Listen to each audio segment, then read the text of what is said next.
I'm going to read Creepy Pair of Underwear by Reynolds. Jasper Rabbit needed new underwear on Thursday. Mom took him to the underwear store and grabbed the last 3 packages of plain white, but as they headed to the checkout, Jasper spotted them. Creepy underwear, so creepy, so comfy. They were glorious. You gotta get me in it. Mom, can we get these? Jasper pleaded. I think they are a little too creepy, said Mom. They are not creepy. They're cool, said Jasper. I'm not a little bunny anymore. I'm a big rabbit now. Mom agreed to get 1 pair. That night, Jasper wore his cool new underwear to bed.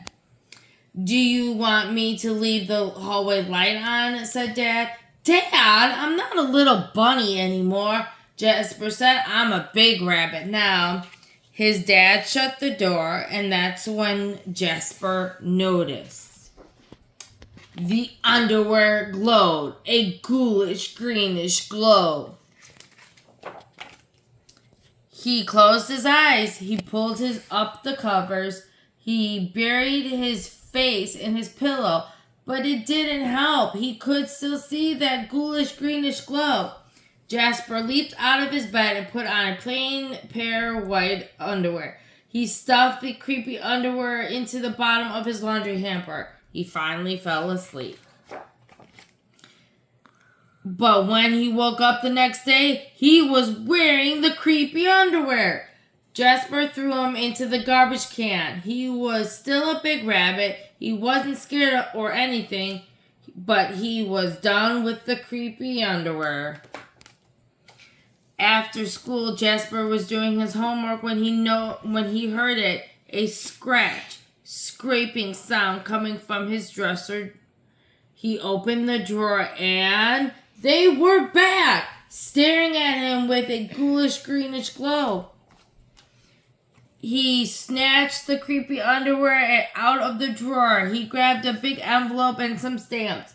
Bye-bye, scary underwear, he said, dropping the package in the mailbox. When he opened the front door the next day, there they were. And those chopsticks, his creepy pair of underwear had somehow returned from China, and it had brought back souvenirs.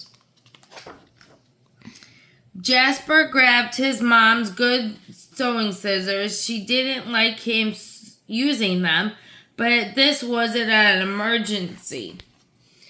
This time, the creepy underwear were gone for good. At bedtime, he slowly opened his underwear drawer. Nothing, just plain white undies. He searched under his bed. He shook out his lampshades. Phew! There was no sign of creepy underwear. He went into the bathroom to comb his ears. They were back. What is the matter with you? His mom asked. You're so jittery lately. Nothing, he yelled. A grown rabbit couldn't be terrified of his underpants. He seized the underwear. He snagged a shovel from the garage and he rode. He didn't stop pedaling until he reached Creaking Hanger Hill. Jasper began to dig. He dug until his hole was dark and deep and 100% underwear proof. He dropped the underwear in. They gleamed from the bottom, that ghoulish greenish glow, but not for long. When he got home, Jasper crept up to his dresser. They couldn't be in there. There was no way, right? He reached for the handle. He peeked in. Nothing, just plain white.